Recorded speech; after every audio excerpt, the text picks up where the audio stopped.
Hello friends, आप सबका स्वागत है हमारे चैनल पर। I am Aarukh and as you know that I deal with daily current affairs और आज का करंट अफेयर है 19 जुलाई 2024 का।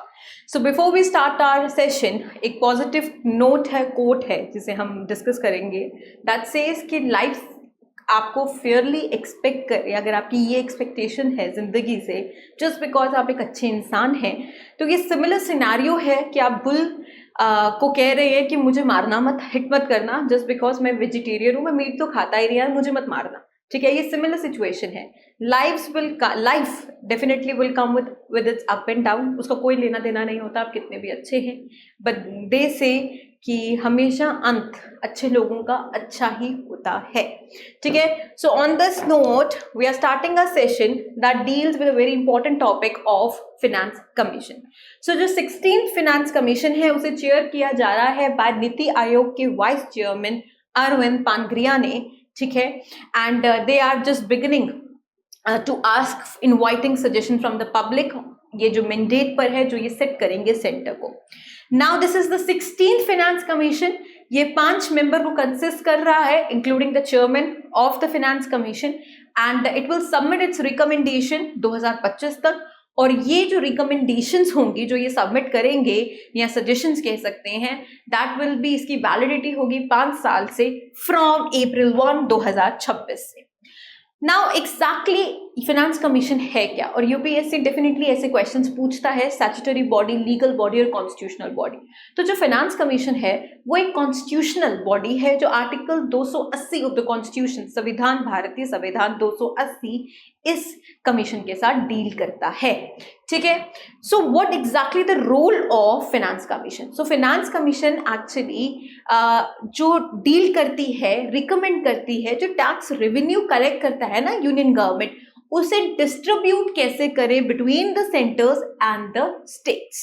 सो द सेंटर और ये जो रिकमेंडेशन फिनेंस कमीशन देती है, that is a very important thing to understand. जो रिकमेंडेशन की फिनेंस कमीशन देती है, सेंटर लीगली बाउंड नहीं होता। ठीक है, उस पर कोई लीगल कार्रवाई नहीं होगी इन रिकमेंडेशंस को एक्सेप्ट करे या ना करे, पर उस पर कोई लीगली वो बाउंड नहीं होता इन रिकमेंडेशंस को एक्सेप्ट करने पर।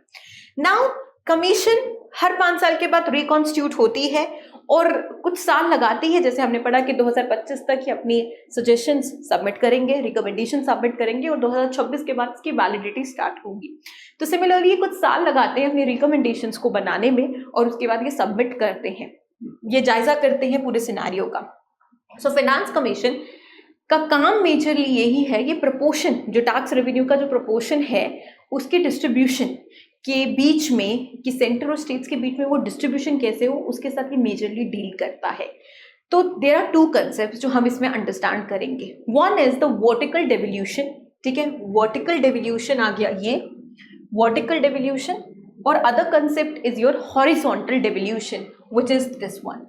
सो जब जो टैक्स रेवेन्यू फंड है वो सेंटर टू स्टेट जाएगा उसे हम वर्टिकल डेवोल्यूशन कहते हैं, और जब स्टेट्स के बीच की बात हो गई ना कि ये फंड डिस्ट्रीब्यूट कैसे होने चाहिए between the various states, we are talking about the horizontal devolution. So horizontal devolution of funds between states is usually decided एक फॉर्मूला पर बिटवीन द सेंटर और स्टेट में कोई एब्स्ट्रैक्ट हमारे पास फॉर्मूला है नहीं। So it credited by the commission. See, horizontal devolution between the states हम जो पढ़ रहे हैं वो एक फॉर्मूला पर बेस्ड होता है, जो कमीशन किन चीजों को, कुछ फैक्टर्स को नजर में रखकर डिसाइड करती है। जैसे स्टेट की पॉपुलेशन हो गई, उसकी इनकम लेवल हो गई, उसकी फर्टिलिटी हो गई, उसकी ज्योग्राफी हो गई, उन फैक्टर्स को कंसिडर कर फिनेंस कमीशन ये रिकमेंड करती है कि इस स्टेट को इतना शेयर देना चाहिए among all the shares. So vertical devolution जो सेंटर टू स्टेट की डिवीजन के बीच में बात करता है, उसके पास एक्चुअली कोई फॉर्मूला है नहीं। सो नेवरदलेस फिनांस, कुछ हमारी जो प्रीवियस फिनांस कमीशन थी उन्होंने कुछ रिकमेंड किया था ज्यादा प्रपोर्शन टैक्स रेवेन्यू का, ज्यादा पूल, जो डिविजिबिलिटी पूल है टैक्स रेवेन्यू का, उसका ज्यादा प्रपोर्शन टू द स्टेट्स को देने का। जैसे कि हमारी जो 13, 14 और 15 फिनांस कमीशन थी, 13वीं हमारी फिनांस कमीशन कहती है कि 32% दिया जाए स्टेट्स को, 14th कहती है कि 42% दिया जाए स्टेट्स को, और 15th कहती है कि 41% फंड दिए जाए स्टेट्स को। बट एक्चुअली में इन द सिनारियो सेंटर ने सिर्फ 41% नहीं, जो 15th कमीशन ने कहा था कि 41% दो, इन्होंने सिर्फ 38% ही स्टेट्स को दिए हैं. सो हमेशा there is a conflict between the centre and states over the distribution of tax revenue. बड़ा सिंपल सा कंसेप्ट है. सो एक्चुअली क्या है कि जैसा कि हम जानते हैं कि एक घर होता है और एक हेड ऑफ द फैमिली होता है, ठीक है. सो वो जो हेड ऑफ द फैमिली है उसके पास सारी इनकम है, प्रॉपर्टी उसके नाम पर है, जस्ट कंसिडर की प्रॉपर्टी उसके नाम पर है.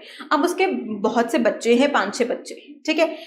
अब देखिए, ये तो मुद्दा हमने देखा ही है कि काफी मुद्दे में रहता है कि यार डिस्ट्रीब्यूशन कैसे होगी. बड़ा वाला बेटा कहता है मैं बड़ा हूं, मुझे ज्यादा हक मिलना चाहिए, ठीक है.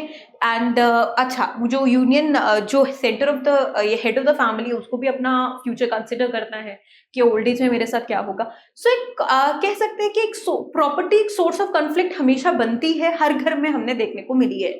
सिमिलरली आप टैक्स रेवेन्यू को समझिए कि वो प्रॉपर्टी है, ठीक है, जो यूनियन गवर्नमेंट के पास है. इसकी डिस्ट्रीब्यूशन बिटवीन द स्टेट्स और सेंटर हमेशा एक मुद्दे में आपस में कंफ्लिक्टिंग सिचुएशन में ही रहते हैं. So here we are with the other. So that was all for that finance commission. तो बहुत क्लियर चीज है, 16 फिनेंस कमीशन बन चुकी है. अरविंद जी उसको चेयर कर रहे हैं, जो नीति आयोग के फॉर्मर चेयरपर्सन है. सो हमने देखा कि एक फिनेंस कमीशन एक्चुअली होती क्या है. वो एक कॉन्स्टिट्यूशनल बॉडी है. 280 जो आर्टिकल है कॉन्स्टिट्यूशन का, भारतीय संविधान का, वो डील करता है फिनेंस कमीशन को. फिनेंस कमीशन 5 मेंबर्स हैं इंक्लूडिंग द चेयरमैन जो फिनेंस कमीशन का होता है. सो 5 साल का ही ये टेन्योर में होते हैं. अच्छा, अब ये जो 16 फिनेंस कमीशन है ये 2025 तक अपनी रिकमेंडेशन को सबमिट करेगी और 2026 से इसकी वैलिडिटी स्टार्ट होती है for 5 years. So after every 5 years ये रिकॉन्स्टिट्यूट होती है. ये हमने देखा.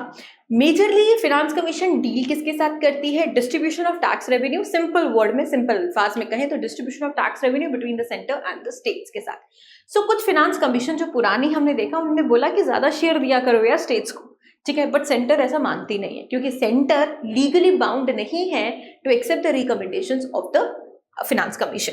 चलिए, other important topic is about the citizenship amendment bill जो आया था, उसी के रिगार्ड में ये टॉपिक है जहां पे असम के फॉरेन ट्रिब्यूनल फंक्शन कैसे कर रही है, ठीक है.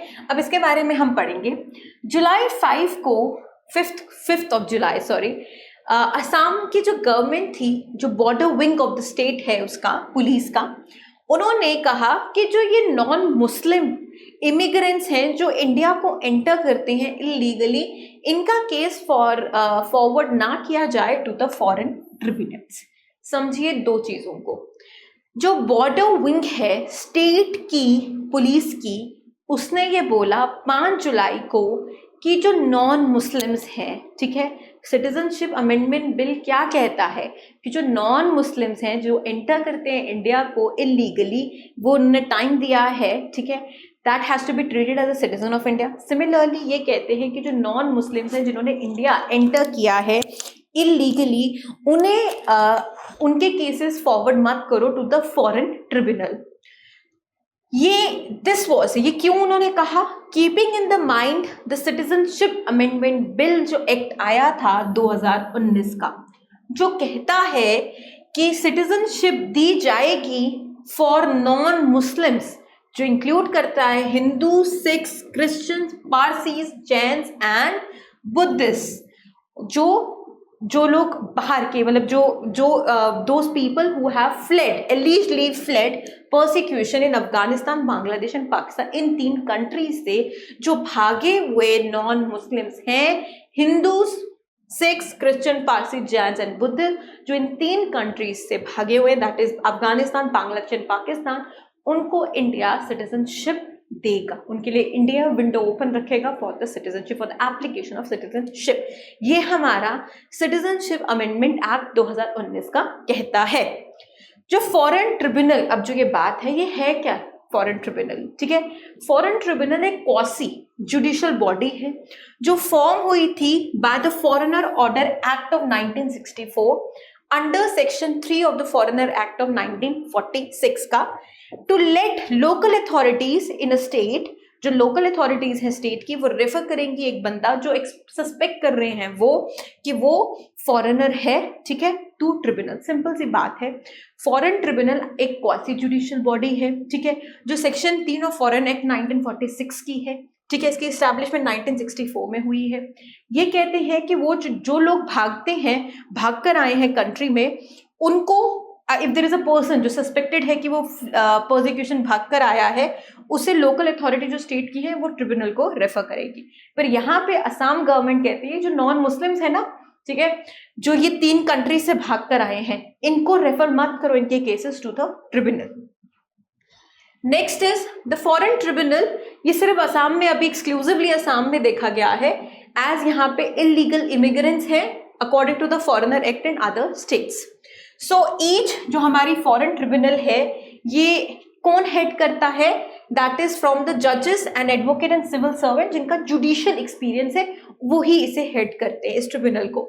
सो ministry of home affair told parliament in 2021 में कि असम में 300 फॉरेन ट्रिब्यूनल हैं, पर जो वेबसाइट है ना असम गवर्नमेंट की, वो कहती है कि नहीं नहीं 300 नहीं है, सिर्फ 100 फॉरेन ट्रिब्यूनल्स हैं हमारे पास जो फंक्शनिंग कर रहे हैं, और यहाँ पर सिर्फ 11 एस्टैब्लिश्ड है before the illegal migrant determination by tribunal act of 1983, जिसे स्क्रैप किया गया था 2005 में।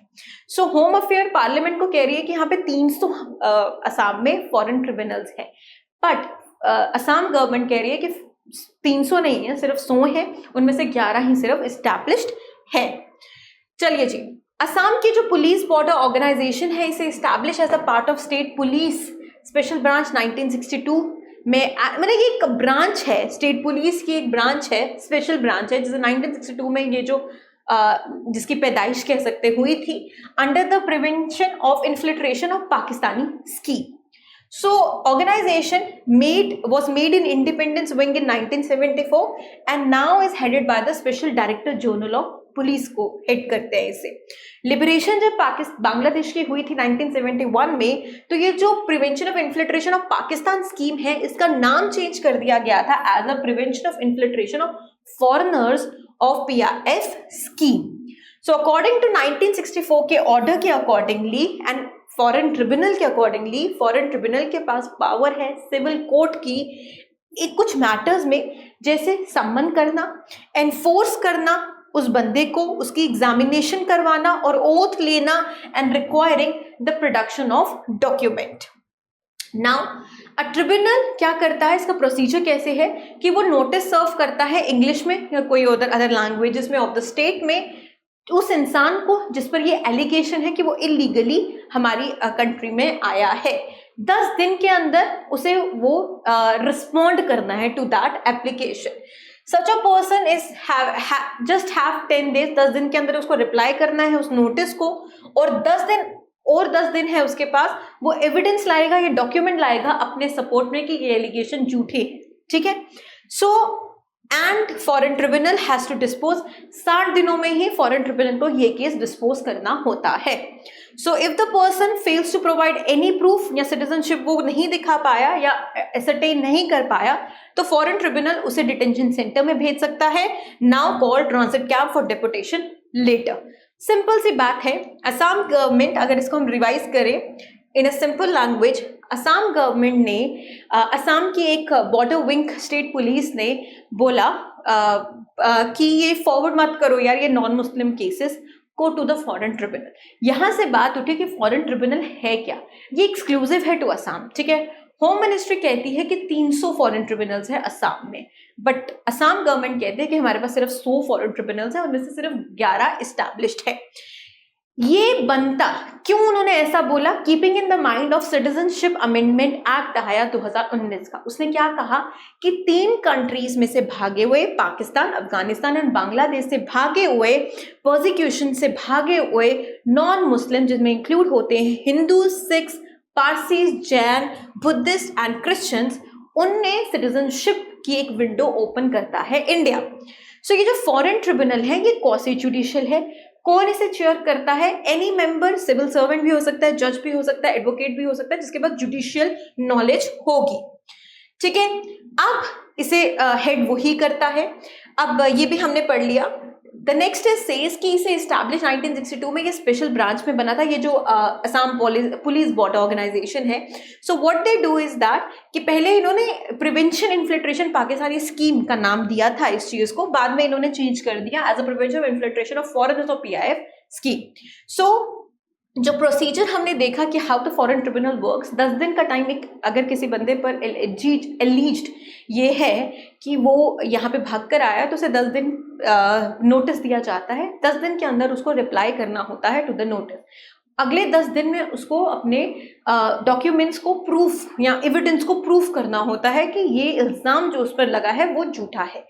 ठीक है, सिर्फ 60 दिन के अंदर ये फॉरेन ट्रिब्यूनल ये केसेस को डिस्पोज ऑफ कर देता है.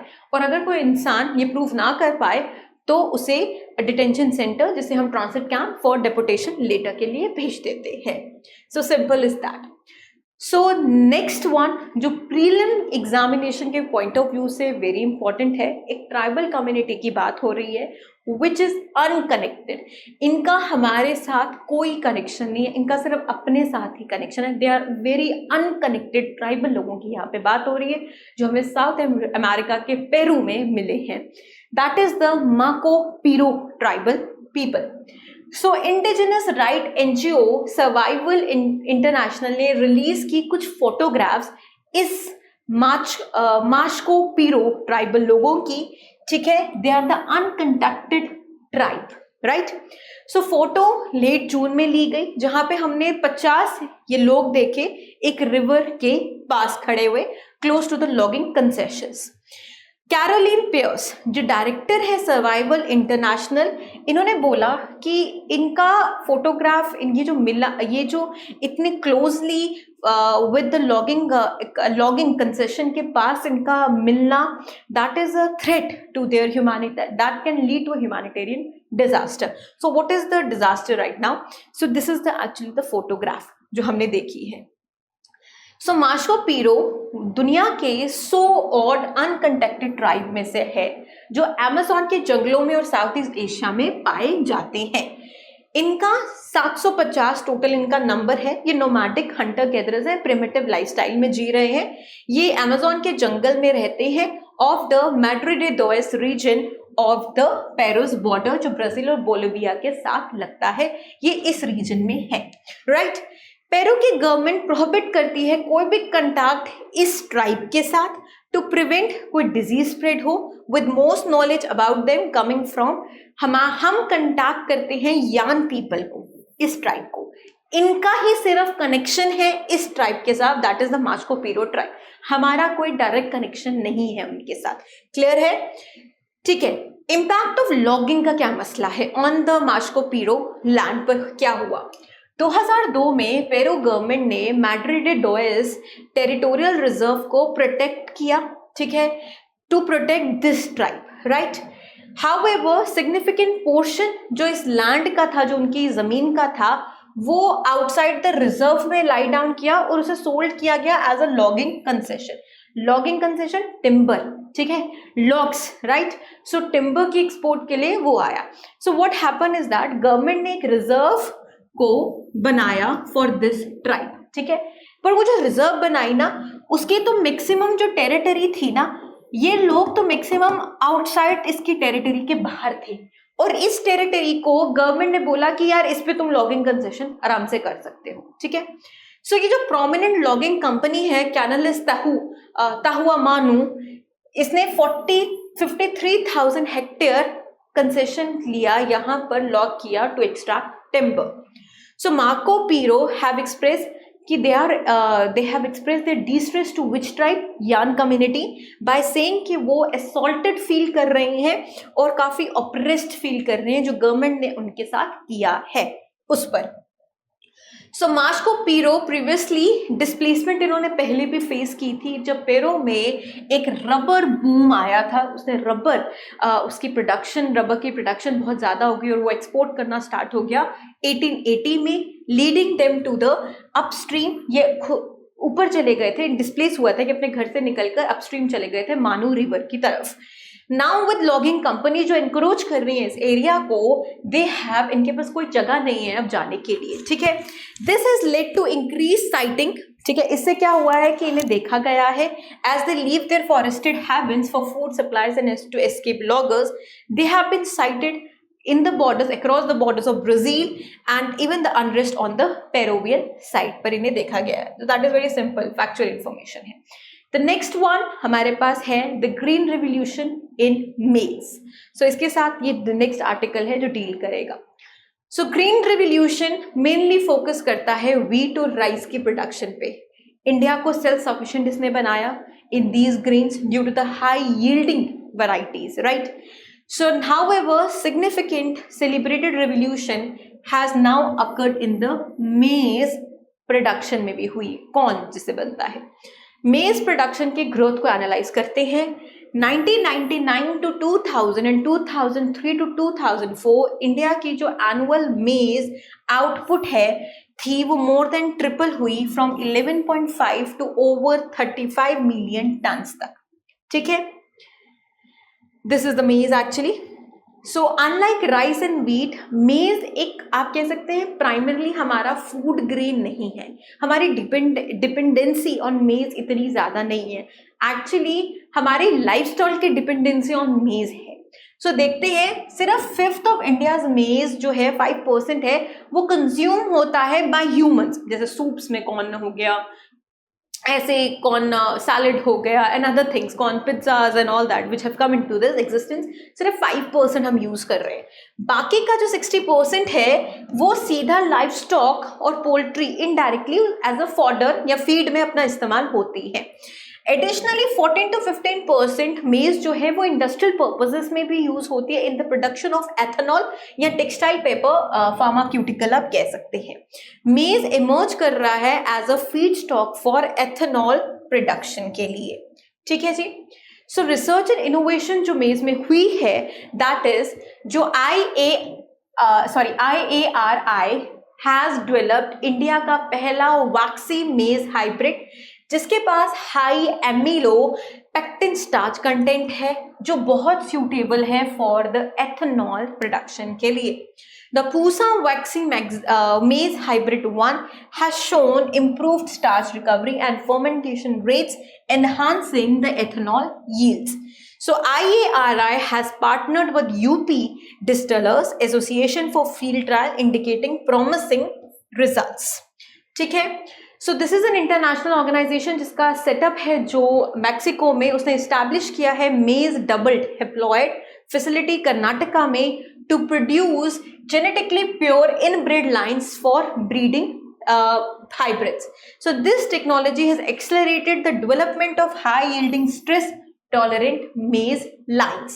So this organization share its improved inbred lines with both public institutions and private seed companies contributing to the private sector ki maize ki revolution in India. Very simple.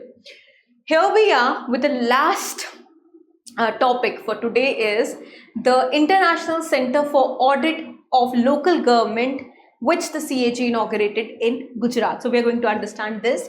So comptroller हमारे auditor general CAG of India है right now Girish Chandra Murmu, इन्होंने inaugurate किया International Center for Audit for Local Governments in Gujarat में राजकोट में जुलाई 18 को, ठीक है, कल ही। इस इंस्टीट्यूट का काम क्या है? ये first of the kind institute है जो हमने कंट्री में देखा है। ये ऑपरेट करेगा अकाउंटेंट जनरल ऑफिस से इन राजकोट और ये एम करता है कि ये एस्टैब्लिश करेगा standards for the auditing local government bodies को।